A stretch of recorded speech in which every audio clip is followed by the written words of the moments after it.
Hey y'all, it's me, Nessa D. What's going on? I'm taking a little break.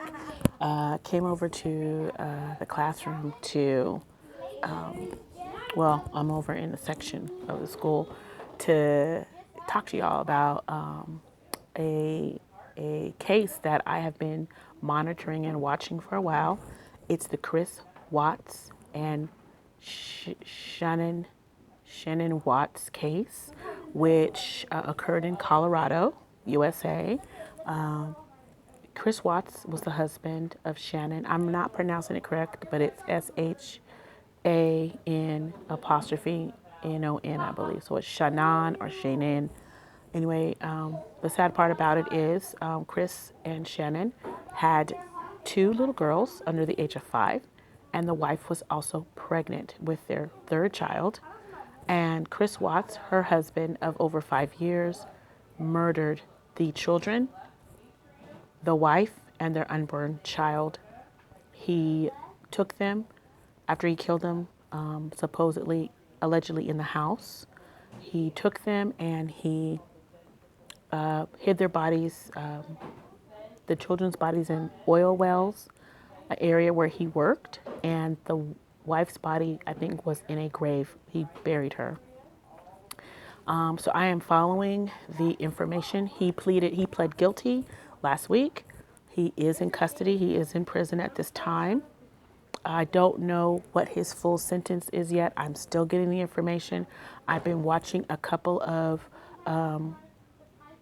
podcasts online. One of the podcasts that I watched was it's called Crime Watch. It is on YouTube. I'm going to do a little more digging, a little more referencing, and start putting the information in my description box following this. I want to talk about this. I want to talk about husbands and wives who kill their spouses and children.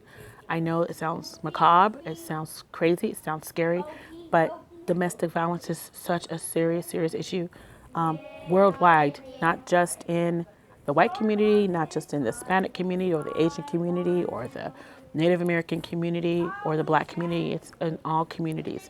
However, I wanted to start with this case because there's some things I want to explore and talk about, and maybe start a dialogue with people who are interested in solving cases, interested in the psychological part of it and the scientific part of it and all the things, the forensics part of it. But once again, Chris Watts has pled guilty. He is in custody. The murder happened in August 2018. He pled guilty, I believe, last week around the 21st or 20th of November. If you go back and just look at some of the news clippings, you will see, a lot of the information has been released. It's online. About 200 pages of evidence has been released, among other pieces of evidence that are coming up on a lot of different channels. And I just find it amazing that someone, that says to love, honor, and cherish, then tries to use a girlfriend or a boyfriend to say or to insinuate that this person was a part of the issue or part of the problem. And one of the concepts that I want to talk about, one of the issues I want to talk about is how sociopaths will find a target to focus on and project and use that target to push their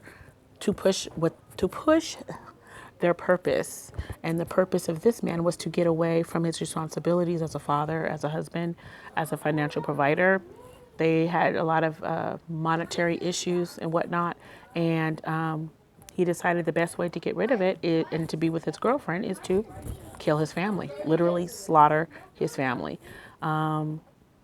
It's a very sad case. It reminds me of the Stacy Peterson case and the Peter Peterson case. Was it Peter? Stacy Peterson and Peter Peterson, I believe. A case where he killed his wife who was pregnant with their first child. It's horrible. And once again, there was a girlfriend involved. So I'll be back with more of that. I'm starting another course this week, so I'm hoping I will be able to keep up with this case and talk more to you guys about it. We're having a little little party here for some of the clients that are not home, and we'll be leaving soon to start our New Year's. But so yeah, it's sad. It's sad and it's bittersweet because he finally did admit to what he did to the children. And I was also watching the confession tapes, the confessionals that are posted on YouTube as well. And I just want to really talk about some of this. And this goes into domestic violence.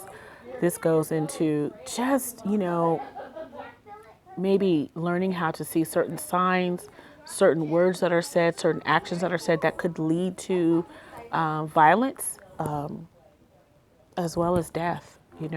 Nobody has the magic eye, but as a person that has survived domestic violence, I'm consistently interested in these types of cases. So y'all, Happy New Year. I know this is kind of a sad subject, but I hope to do some other subjects and hope to do some more movie reviews as well. And I'll be back later. All right, bye.